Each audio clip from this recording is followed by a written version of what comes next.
இன்றைக்கி வந்து நம்ம மிஸ்ஸிங் லெட்டர்ஸ் இந்த சீரீஸில் பார்ப்போம். இது எப்படி இருக்கும்னா, உதாரணத்துக்கு கணக்கு இப்படி இருக்கும்.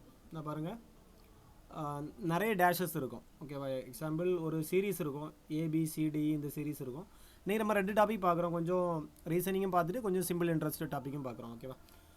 ஸோ இதில் எப்படின்னா, ஒரு நிமிஷம். ஸோ இந்த மிஸ்ஸிங் நம்பரில் வந்து பி டேஷ் டேஷ்னு இருக்குது. அப்புறம் ஏபி ஏபி ஏபி அந்த மாதிரி இருக்கும். நமக்கு வந்து புரியாத மாதிரியே இருக்கும். இது எப்படி இருக்கும்னா, இந்த மாதிரிப்பட்ட மாடலில் இருக்கும். எப்படி இருக்கும்னா, ஒன்றில் வந்து 2 எழுத்து தொடராக இருக்கணும். நீங்கள் 2ஆக பிரித்து பார்க்கும்போது ஏபி ஏபி ஒரு கண்டினியூஷன் இருக்கும். அந்த சீரீஸுக்கு நீங்கள் ஆப்ஷன்ஸை போட்டு பார்க்கும்போது ஒரு கண்டினியூஷன்ஸ் இருக்கும். இப்போ நம்ம எக்ஸாம்பிள் பார்க்கும்போது புரியும். இது வந்து 2 எழுத்து தொடராக திருப்பி ரிப்பீட்டடாக வந்துட்டுருக்கும். ஏபி ஏபி ஏபி ஏபிங்கிற மாதிரி இருக்கும். நீங்கள் ஆன்சரை ஃபில் பண்ணி பார்க்கும் பொழுது, நீங்கள் 2 செப்பரேட் பண்ணி பார்க்கும்பொழுது இந்த மாதிரி இருக்கும். ஏபி ஏபி ஏபி ஏபின்னு இருக்கும். அதே இது 3 எழுத்து தொடராக இருந்துச்சுன்னா இந்த மாதிரி XYZ XYZ XYZ ஆர் 1 2 3 1 2 3 அல்லது ஏபிசி ஏபிசி ஏபிசி இந்த மாதிரி வந்த தொடரையே மீண்டும் அதே ஆர்டரில் ரிப்பீட்டடாக வந்துட்டு இருந்துச்சுன்னு வச்சுங்க. அது 3 எழுத்து தொடரில் நம்ம எடுத்துக்கலாம். அதே மாதிரி 4 எழுத்து தொடர். ஓகேவா? எத்தனை எழுத்து தொடர் வேணாலும் வந்துட்டு இருக்கலாம். ஏபிசிடி ஏபிசிடி ஏபிசிடி மேக்ஸிமம் 4 எழுத்து தொடர் வரைக்கும் வந்துட்டுருக்கு. ஸோ அடுத்தது இல்லைனா இப்படி இருக்கலாம். ஏறு வரிசை, அசெண்டிங் ஆர்டர், டிசெண்டிங் ஆர்டர் இந்த மாடலில் இருக்கும். அசெண்டிங் ஆர்டரில் ஏபிசிடியும் நீங்கள் நம்பர் போடுவீங்க, அந்த மாடலில் இருக்கலாம். இப்போ ஏபி ஏக்கு அடுத்து தான் பி வரும், பிக்கு அடுத்து தான் சி வரும். ஓகேவா? நீங்கள் அகர வரிசைப்படி எழுதுவீங்களா அந்த மாதிரி. ஸோ எத்தனை பி இருந்தாலும் ஏக்கு அடுத்தது 2 பி இருக்கலாம், 3 பி இருக்கலாம், அப்புறம் தான் சி எழுதணும். ஸோ இந்த மாதிரி இருக்கக்கூடிய சீரீஸ் வந்து ஏறு வரிசை தொடரில் இருக்கும். உதாரணத்துக்கு இங்கே கொடுத்துருப்பாங்களே, இதாக இருக்குது ஏபி. இது 2 வரிசை 2 தொடராக இருந்துச்சுன்னா, 2 எழுத்து தொடராக இருந்துச்சுன்னா ஏபி. அதே இது 3 எழுத்து தொடராக இருக்கும் பொழுது எப்படி இருக்குன்னா, உங்களுக்கு ஏபிபி அப்படிங்கிற மாதிரி கண்டினியூஷன் இருக்கும்.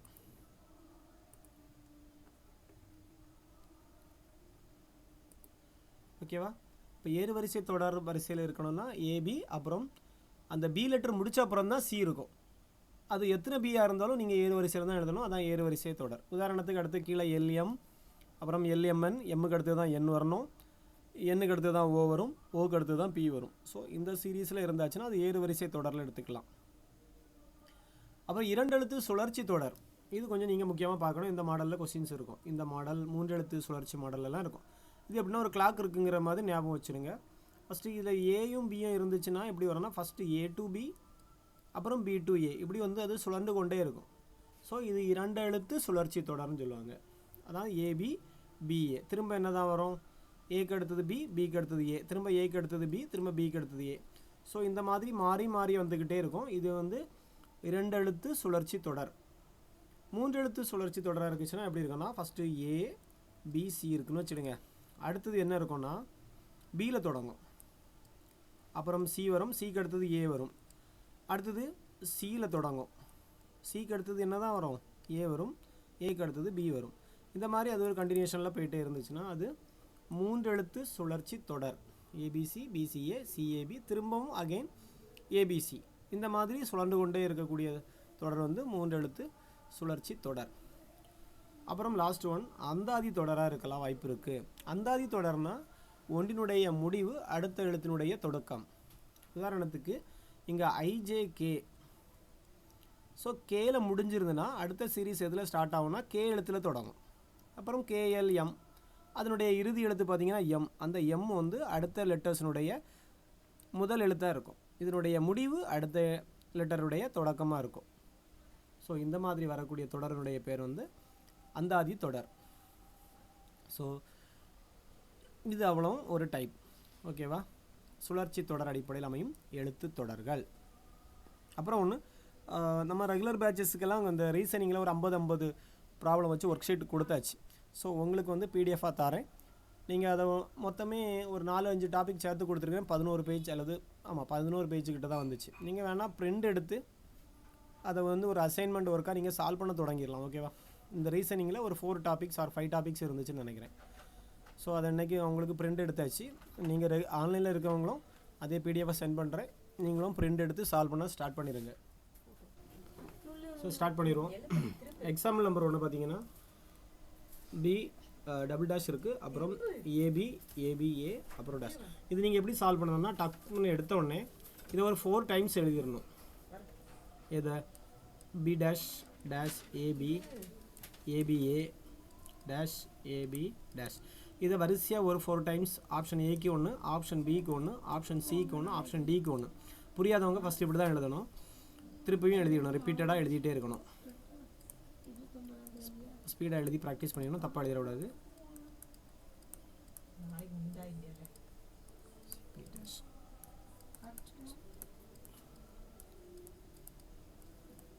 ஸோ ஃபஸ்ட் ஆப்ஷனில் இருக்கிறத ஏபிங்கிறத இதில் சப்ஸ்டியூட் பண்ணி பார்க்கணும். ஸோ உங்களுக்கு வித்தியாசம் தெரிகிறதுக்காக மாற்றத்தில் இருக்கும். ஃபஸ்ட் ஆப்ஷனில் இருக்கக்கூடிய ஏ பி அப்புறம் ஏ அப்புறம் பி. ரெண்டாவது ஆப்ஷனில் இருக்கிறத போட போகிறேன், ஏ பி பி ஏ. ஸோ நீங்கள் அப்புறம் தேர்ட் ஆப்ஷனையும் போட்டுரும், B B B B A B B. Okay, 4 ஆப்ஷனையும் fill பண்ணிட்டேன். இப்போ நீங்கள் ஃபஸ்ட்டு ஆப்ஷனாக பாருங்கள், பிஏ பிஏ பிஏ. நீங்கள் ரெண்டாக பிரித்து பார்த்துருக்கணும். First P A BA BA BA P A அப்புறம் மாறிட்டு ஏஏ பிபின்னு வந்துட்டு. ஸோ இது ஒரு சீரீஸை ஃபார்ம் பண்ண வாய்ப்பு இல்லை.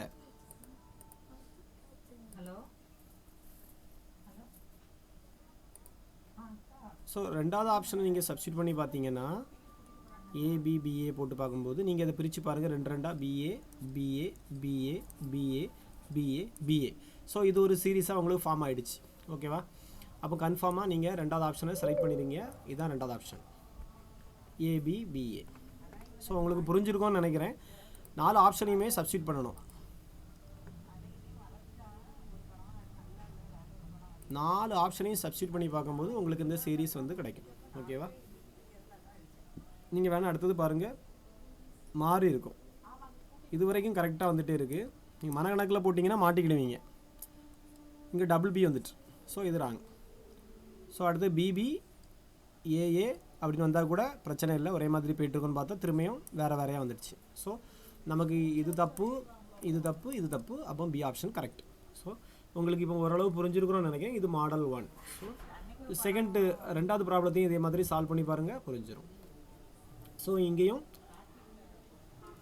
4 தடவை எழுதிட வேண்டியது தான்.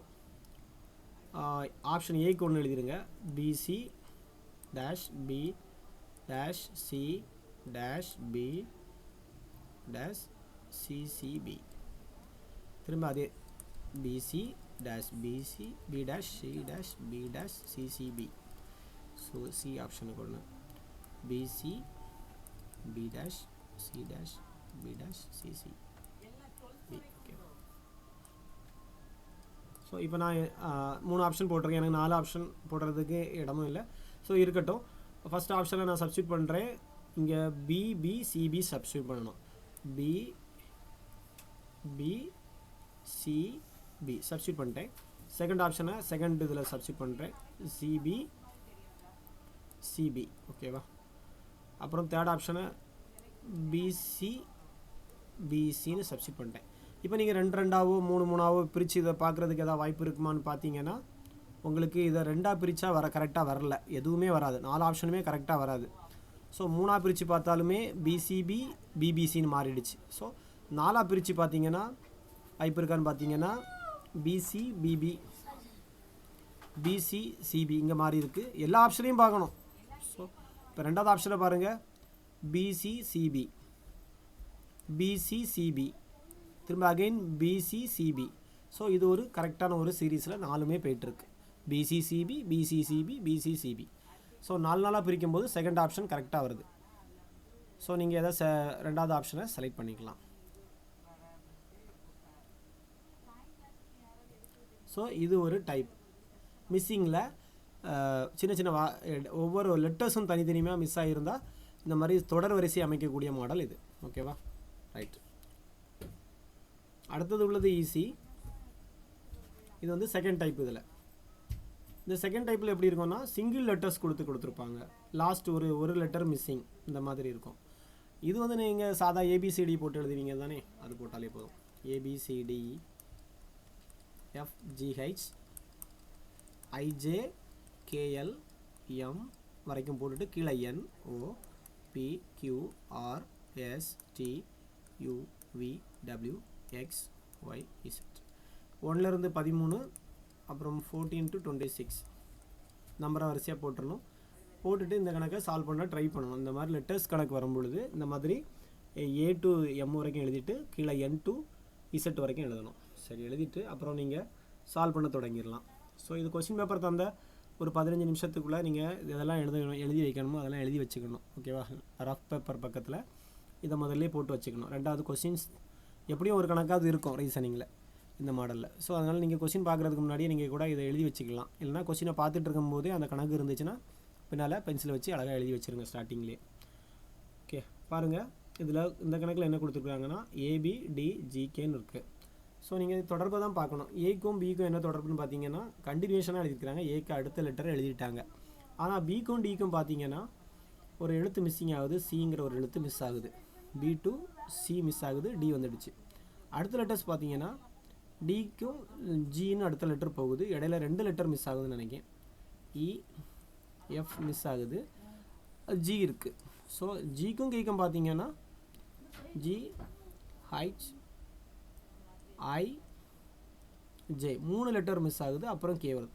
அப்போ ஃபஸ்ட்டு 0 லெட்டர், அடுத்தது 1 லெட்டர் மிஸ் ஆகிருக்கு, அடுத்து 2 லெட்டர், அடுத்தது 3 லெட்டர், அப்புறம் கண்டிப்பாக 4 லெட்டர் மிஸ் ஆகி அடுத்த லெட்டர் வரும்.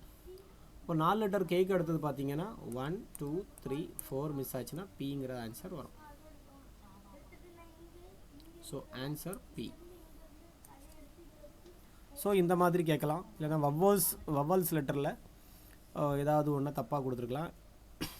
அந்த நம்பரை கண்டுபிடிங்கன்னு சொல்லி கேட்பாங்க. ஸோ இந்த மாதிரி எழுத்துக்களை ஆங்கில எழுத்துக்களை வச்சே கொஸ்டின்ஸ் நிறைய வரும். ஸோ இது ஓரளவு புரிஞ்சிருக்கும்னு நினைக்கிறேன். இது ஆல்ரெடி நம்ம பார்த்துட்டோம். கோடிங் டிகோடிங்கில் பார்த்த மாடல் தான் இது. ஓகேவா? ஃபஸ்ட் லெட்டருக்கும் இந்த சீரீஸில் உள்ள செகண்ட் லெட்டர் ஃபஸ்ட் லெட்டர் எல்லாமே ஒரே மாதிரி வரணும். ஸோ இதை பார்த்தீங்கன்னா உங்களுக்கு ஏதாவது புரியுதா? பிக்கும் ஜிக்கும் இடையில பார்த்தீங்கன்னா எவ்வளோ லெட்டர் மிஸ் ஆகுன்னு பார்க்கணும். பிக்கும் ஜிக்கும் இடையில பார்த்தீங்கன்னா 1 2 3 4 லெட்டர் மிஸ்ஸிங். ஓகேவா? 4 லெட்டர் மிஸ்ஸிங். அப்புறம் ஜிக்கும் எல்லுக்கும் பார்த்தீங்கன்னா அதே மாதிரி 1 2 3 4 லெட்டர் மிஸ்ஸிங். ஸோ அதே மாதிரி ஒரு 4 லெட்டர் மிஸ் பண்ணி அடுத்த லெட்டர் எழுதணும். எல்லுக்கு அடுத்தது 1 2 3 4 லெட்டர் மிஸ் பண்ணி கியூ வரும். ஸோ எல்லாமே கியூவில் தான் இருக்குது. அப்போ அந்த லெட்டர் நீங்கள் கண்டுபிடிக்க வேண்டிய அவசியம் இல்லை. இருந்தாலும் தெரிஞ்சிச்சுங்க. அடுத்து டி டு ஐக்கு என்னென்னு பார்க்கணும். டி டு ஐ, டியிலேருந்து ஐக்கு என்னென்னு பார்த்தீங்கன்னா 1 2 3 4 5 இல்லை, இதுக்கும் 4 லெட்டர் தான் மிஸ்ஸிங். அதனால் அப்போ எண்ணுக்கு அடுத்தது 4 லெட்டர் பாருங்கள். எண்ணுக்கு அடுத்தது 4 லெட்டர்னால் 1 2 3 4 விட்டிங்கன்னா எஸ் வரும். ஸோ கியூஎஸ் வச்ச ஆப்ஷன் எது இருக்குதுன்னு பார்த்தீங்கன்னா 2 இருக்குது. இன்னும் ஒன்று இருக்குது, இந்த ஒன்று இருக்குது.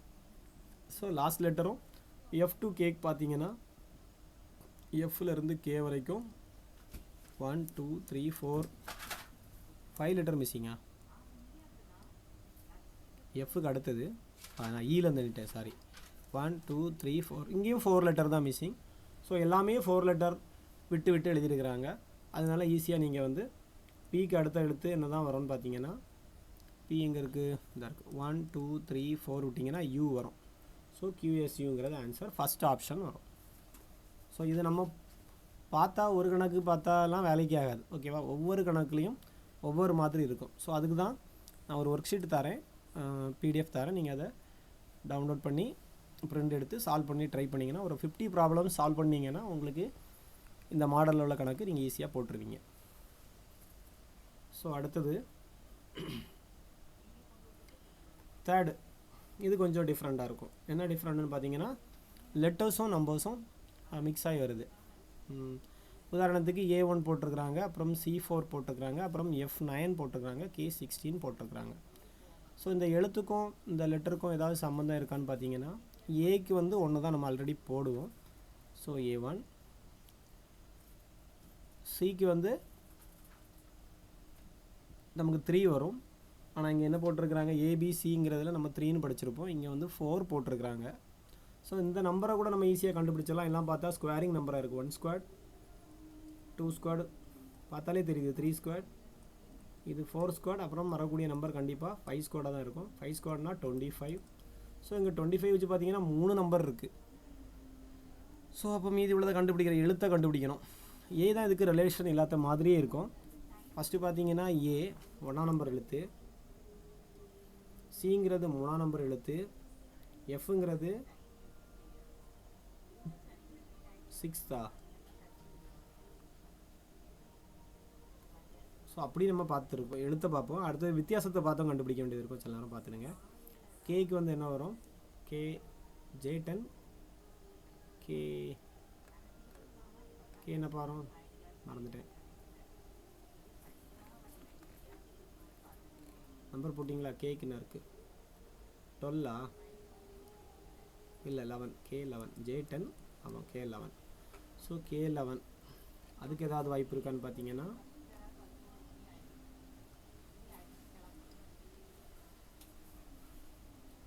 ஸோ இதுக்கு கேப் 2, இதுக்கு கேப் 3, இதுக்கு கேப் 5, அடுத்த நம்பரு கேப் எவ்வளோ வரும்னு பார்க்கணும். ஓகேவா? இது 2, 3, அப்புறம் 5 இதெல்லாம் வந்து ப்ரைம் நம்பர் மாதிரி இருக்குது. ஸோ அடுத்த நம்பர் 7. ஸோ 7 இருக்கும். 7னா இங்கே எத்தனை வந்திருக்கும்? 18 வந்திருக்கணும். 18வது எழுத்து என்னன்னு பார்க்கணும். ஸோ 18th லெட்டர் பார்த்தீங்கன்னா ஆரா? எஸ், 18th லெட்டர் வந்து நீங்கள் நம்பர் போட்டு பார்க்கும் பொழுது 14, 15, 16, 17, 18 18ங்கிற லெட்டர்ஸ் ஆரை இண்டிகேட் பண்ணுது. ஓகேவா? ஸோ நமக்கு 6ங்கிறது ஆன்சராக வந்துடும். ஸோ புரிஞ்சுதானே? 2, 3, 5, 7ங்களெல்லாம் என்ன நம்பர்னால் ப்ரைம் நம்பர்னு கேள்விப்பட்டிருப்பீங்க, பகா எண்கள். சரியா? இந்த பகா எண்கள் சீரீஸில் இதை கொண்டு போயிருக்கிறாங்க. ஸோ சில கணக்கு இந்த கணக்கு சில கணக்குகள் இப்படி கஷ்டமாக இருந்த மாதிரி இருக்கும். அங்கே வேறு ஒன்று இருக்கிறாது. ப்ரைம் நம்பருங்கிற ஃபேக்டர் எல்லாருக்குமே தெரியாது. ஸோ இந்த ப்ரைம் நம்பரை வச்சு கூட ப்ராப்ளங்களை கேட்டிருப்பாங்க. ஸோ இது வந்து பேசிக் மாடல். இதுக்கு ரிலேட்டடான கணக்கு நான் இருக்குது பாருங்கள், ஒரு 50 ப்ராப்ளம்ஸ். இதுதான் நான் வந்து உங்களுக்கு ஒர்க் ஷீட்டாக கொடுக்குறது. ஒரு 14, 15, 16, 17, 18, 20, 30 கணக்கு இருக்குது. ஓகேவா? 30 ப்ராப்ளம்ஸ் இருக்குது. இந்த 30 ப்ராப்ளம்ஸை நீங்கள் போட்டு பார்த்துட்டிங்கன்னா இந்த மாடலில் இருக்கக்கூடிய கணக்கெல்லாம் உங்களுக்கு கிளியர் ஆகிரும். எப்படி கேட்டாலும் நீங்கள் சால்வ் பண்ணுறதுக்கு உங்களை நீங்கள் ரெடி பண்ணிக்கிட்டீங்கன்னு அர்த்தம். ஓகேவா? சரி. ஸோ இது ஒரு டைப். அப்போ நம்ம ஒரு 3-4 டைப்பு வந்து ரீசனிங்கில் கம்ப்ளீட் பண்ணிட்டேன். ஆன்லைன் ஸ்டூடெண்ட்டுக்கு வந்து டைரக்ஷன் கணக்கு எடுத்தனா ஞாபகம் இல்லை உங்களுக்கு? எடுத்தனா? Okay okay. அப்போ டைரக்ஷன் கணக்கும் பிரச்சனை இல்லை, முடிஞ்சிட்டு. ஓகே. ஸோ அடுத்து நம்ம என்ன பார்க்க போகிறோம்னா, இன்றைக்கி ரீசனிங்கில் இவ்வளோ ஒரு டாப்பிக்கும் போதும். நான் ஒர்க் ஷீட்டு தரேன். ஓகே, 4 இதுக்கும் சேர்த்து 4-5 டாபிக் சேர்த்து ஒர்க் ஷீட்டு தரேன். நீங்கள் ஒரு அசைன்மெண்ட் ஒர்க் மாதிரி இதை கம்ப்ளீட் பண்ணி எனக்கு சப்மிட் பண்ணுங்கள். நீங்கள் முடிச்சதை ஒரு ஃபோட்டோ எடுத்து அனுப்புங்க. ஓகேவா? ரைட். ஒரு 1 or 2 வீக் டைம் எடுத்துக்கலாம். 2 வீக்ஸ் எடுத்துக்கலாம். ஓகே, 2 வீக்ஸ் எடுத்து நீங்கள் அதை ஒவ்வொன்றா முடிக்க சப்மிட் பண்ணிடுங்க. சப்மிட் பண்ணிங்கன்னா அடுத்த ஒர்க் ஷீட்டு உங்களுக்கு தருவேன். ஸோ இன்றைக்கி பார்ப்போம். இது வந்து நான் ஆல்ரெடி சால்வ் பண்ணி வச்ச ஒரு PDF. சிம்பிள் இன்ட்ரெஸ்ட்டு உங்களுக்கு நான் நிறைய கணக்கு நீங்கள் சால்வ் பண்ணிட்டீங்க. அதே தான், ஜஸ்ட்டு ஃபார்முலா போடணும், சால்வ் பண்ண போகிறோம். ஸோ நம்ம இன்றைக்கி வந்து ஒரு எத்தனாவது கணக்கில் வந்து பார்க்குறோன்னா, ஓகே இதில் வந்து பார்ப்போம். ஸோ இதுக்கு முன்னாடி நம்ம பார்த்தது ஜென்ரலாக வந்து சிம்பிள் இன்ட்ரெஸ்ட் ஃபார்முலா நம்ம எப்படிலாம் பார்த்தோன்னா, PNR/100 ஃபார்முலா போட்டு சிம்பிள் இன்ட்ரெஸ்ட் பார்த்தோம். டோட்டல் அமௌண்ட்டுக்கு சிம்பிள் இன்ட்ரெஸ்ட் ஃபார்முலாவு கூட ஒரு அசல் வேல்யூவை நம்ம கூட்டுறோம். ஓகேவா? ஞாபகம் இருக்கும்னு நினைக்கிறேன். இந்த புரியாதவங்க இல்லை இதான் புதுசாக சிம்பிள் இன்ட்ரெஸ்ட் அட்டன் பண்ணுறவங்க லாஸ்ட் கிளாஸ் வீடியோ இருந்துச்சுன்னா அதை ஓப்பன் பண்ணி பாருங்கள், தெரிஞ்சிடும். ஸோ அதனுடைய கண்டினியூஷன் இன்றைக்கி நம்ம ஸ்டார்ட் பண்ணுறேன். நான் ஆல்ரெடி சால்வ் பண்ணிட்டேன். ஸோ அதனால் இதை ஸ்பீடாக முடிச்சிடலாம் இன்றைக்கி. பாருங்கள், இந்த கணக்கை பொறுத்த வரைக்கும் ஃபஸ்ட் நீங்கள் கணக்கை எழுதி சால்வ் பண்ண ட்ரை பண்ணுங்கள். ரூபாய் பார்த்தாலே புரியும் உங்களுக்கு. ரூபாய் 1000 அப்படிங்கிறது அசல் தொகையாக இருக்கும். 3 நபர்களுக்கு எப்படி பிரித்து கொடுக்குறாங்க. நம்ம வந்து ஒரு ஆள் வந்து 2 நபருக்கு பிரித்து கொடுத்ததா கடைசி கணக்கு பார்த்தோம், ஞாபகம் இருக்குது எனக்கு. ஸோ இங்கே 3 நபர்களுக்கு பிரித்து கொடுக்குறாங்க ஒரே 1000 ரூபாங்கிற தொகையை. ஸோ இந்த கணக்கு கொஞ்சம் முக்கியமான கணக்கு. 3 நபர்களுக்கு பிரித்து கொடுக்குறாங்க. எந்தெந்த அமௌண்ட்டில் பிரித்து கொடுக்குறாங்கன்னு நமக்கு தெரியாது. ஆனால் ஒரு ஆண்டுக்கு 5%, 6%, 8% வட்டி விதத்தில் ஒவ்வொருவருக்கும் கொடுக்குறாரு. மொதல் ஆளுக்கு 5% வட்டி விதத்தில் கொடுக்குறாரு. அடுத்தது 6% வட்டி விகிதத்தில் கொடுக்குறாரு. இன்னொரு ஆளுக்கு இது பிரித்து கொடுக்கல, அந்த வார்த்தை அதில் இல்லை பாருங்கள். 1000 தொகை, ஒவ்வொரு ஆளுக்கும் 1000 ரூபா கொடுக்குறாரு. ஆனால் மொதல் நபருக்கு 5% வட்டி வகிக்கிறார். ரெண்டாவது ஆளுக்கு 6% வட்டி விதிக்கிறார். இன்னொரு ஆளுக்கு ஒரு 1000 ரூபாயை கையில் கொடுத்துட்டு 8% வட்டி வாங்குறாரு. ஆள் பார்த்து வட்டி வாங்கியிருக்கிறார். அவருக்கு ஒரு ஆண்டுக்கு ஒவ்வொரு ஆள்கிட்ட வந்து கிடச்ச வட்டி தொகையை மட்டும் கூட்டி எவ்வளோ வந்துன்னு சொல்லி கண்டுபிடிக்க சொல்கிறாங்க.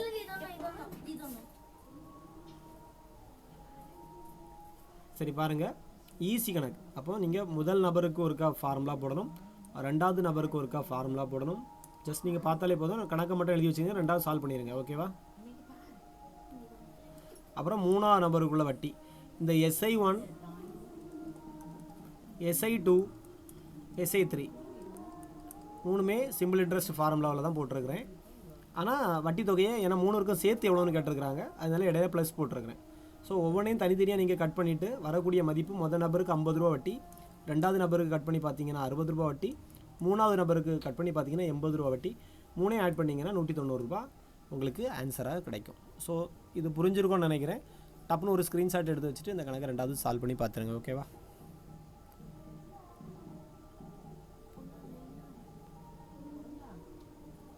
சரி, அடுத்த கணக்கு இதுவும் சால்வ் பண்ணி தான் வச்சுருந்தேன், அரைக்குறையாக வச்சுருப்பேன்னு நினைக்கிறேன்.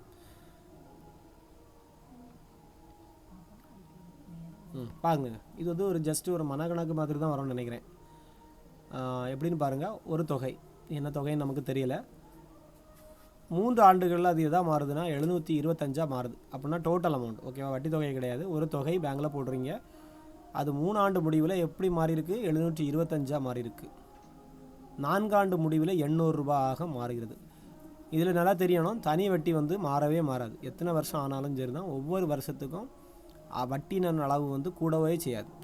வருஷம் உங்களுக்கு கடைசியாக என்ன வட்டி கிடைக்குதோ ஒவ்வொரு ஆண்டும் இறுதியிலையும் அதே வட்டி தொகை தான் அந்த டோட்டல் அமௌண்ட்டு கூட ஆட் ஆகும். வட்டிக்கு வட்டி கணக்கிட மாட்டாங்க தனி வட்டியில், ஞாபகம் வச்சுடுங்க. ஓகேவா?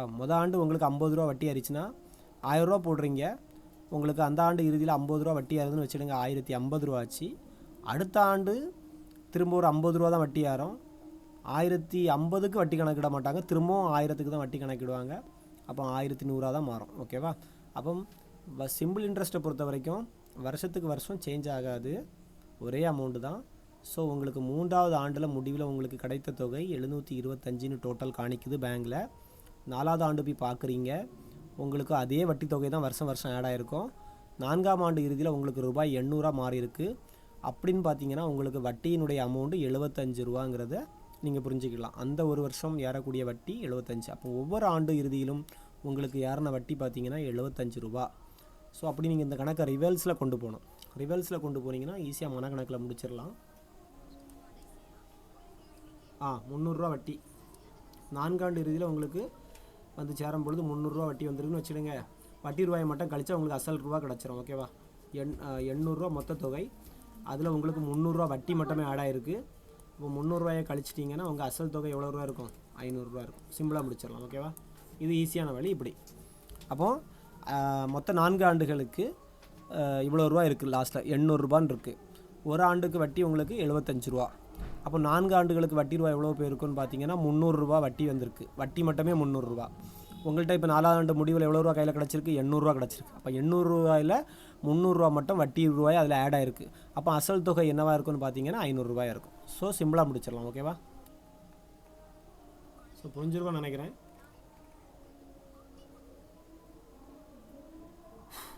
சரி, அடுத்த கணக்கு.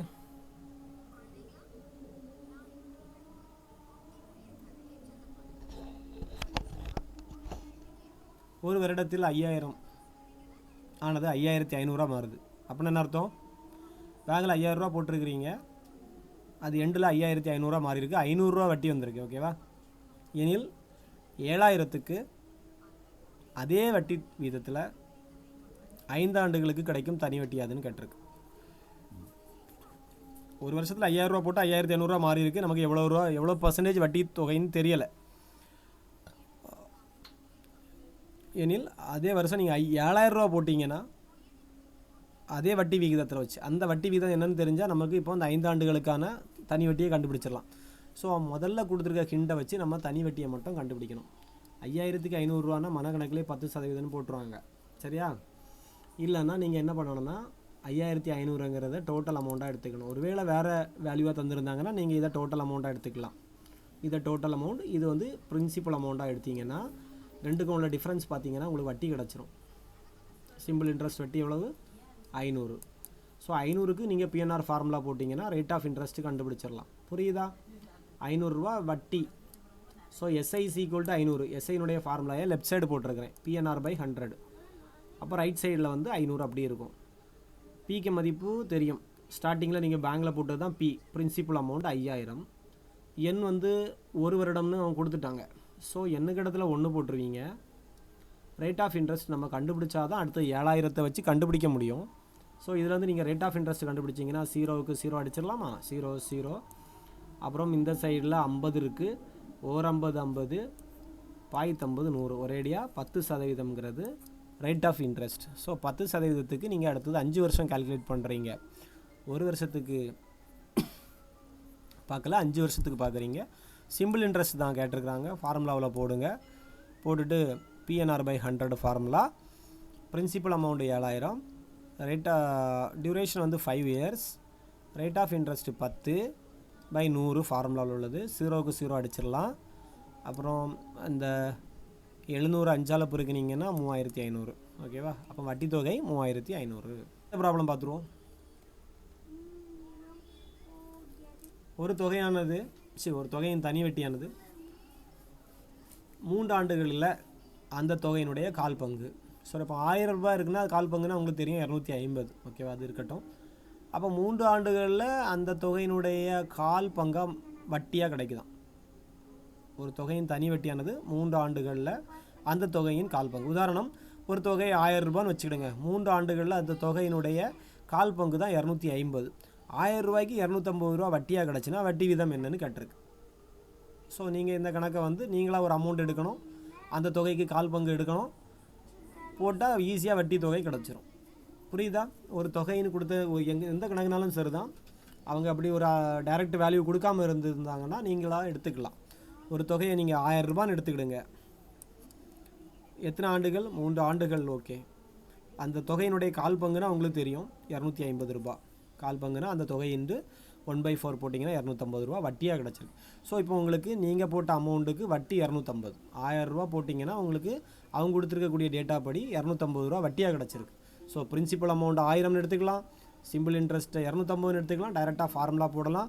எண் வந்து கொடுத்துருக்குறாங்க. ஈஸியாக வந்து உங்களுக்கு என்ன கிடச்சிரும்னா ரேட் ஆஃப் இன்ட்ரெஸ்ட் கிடச்சிரும். So formula S I equal to பிஎன்ஆர்/100. ஸோ எஸ்ஐனுடைய மதிப்பை நான் போட்டிருக்கிறேன், பிஎன்ஆர்/100 வேல்யூ இந்த ஃபார்முலாவை போட்டிருக்கேன். பியினுடைய மதிப்பு 1000 எடுத்துருக்கிறேன். டியூரேஷனை வந்து 3 இயர்னு போட்டிருக்கிறேன். ரேட் ஆஃப் இன்ட்ரெஸ்ட் கண்டுபிடிக்கணும். ஃபார்முலா படி 100 கட் பண்ணிங்கன்னா இந்த 3 மட்டும் அந்த சைடு போகணும். 25/3 கிடைக்கும். எப்போவுமே ஆன்சரில் வந்து 25/3% கொடுக்க மாட்டாங்க. அதை வந்து மிக்சடு ஃப்ராக்ஷனில் எழுதியிருப்பாங்க. மிக்சடு ஃப்ராக்ஷனில் எழுதுறது உங்களுக்கு தெரியும், நான் வகுத்து போட்டிருக்கிறேன். 25 3ஆல் வகுக்கணும், வகுத்து புள்ளி வைக்காமல் வகுத்து போடணும். அதுதான் மிக்சடு ஃப்ராக்ஷன். 25 3ஆல் வகுத்திங்கன்னா எண்3 24, மீதி 1. மேலே இருக்கிறத ஃபஸ்ட்டு எழுதணும், கீழே இருக்கிறது மேலே போயிடும். எதால் டிவைட் பண்ணிங்களோ அது டிவைட்லேயே தான் இருக்கும். 3ஆல் டிவைட் பண்ணால் அது 3 கீழே தான் வரணும். ஓகேவா? பர்சன்டேஜில் இருக்கும். 8 1/3% ஆன்சராக இருக்கும்.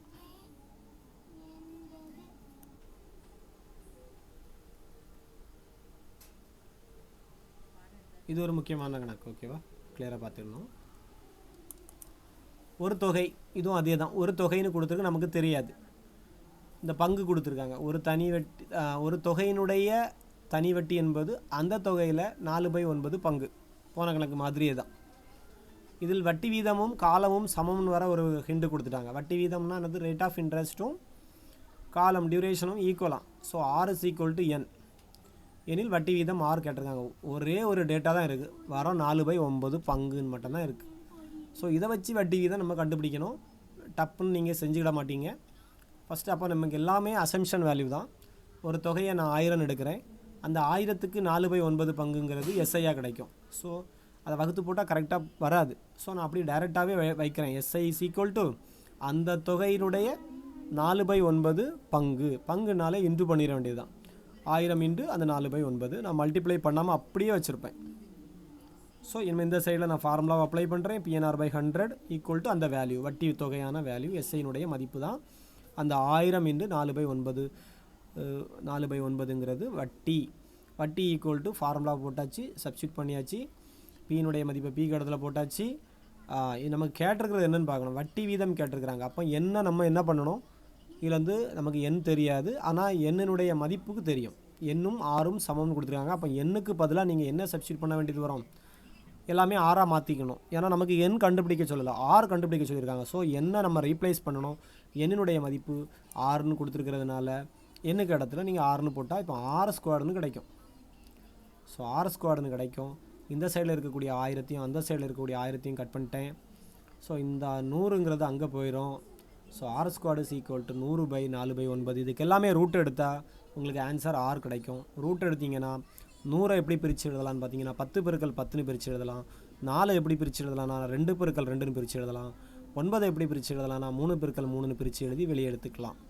ஸோ 10/10 2/2 3/3 இதெல்லாம் நீங்கள் வெளியே எடுக்கும் பொழுது 2 10க்கு ஒரு 10 வெளியே வரும், 2 2க்கு ஒரு 2 வெளியே வரும், 2 3க்கு ஒரு 3 வெளியே வரும். நீங்கள் இதை கட் பண்ண முடியுமான்னு பார்த்தீங்கன்னா கட் பண்ண முடியாது. ஸோ அப்படியே 20/3ன்னு வரும். நான் சொல்லியிருக்கேன் ஃப்ராக்ஷனில் மேக்ஸிமம் ஆன்சர் இருக்காது, மேக்ஸிமம் மிக்சர் ஃப்ராக்ஷனில் இருக்கும். 20 3ஆல் வகுத்தீங்கன்னா 6 3 18 மீதி 2.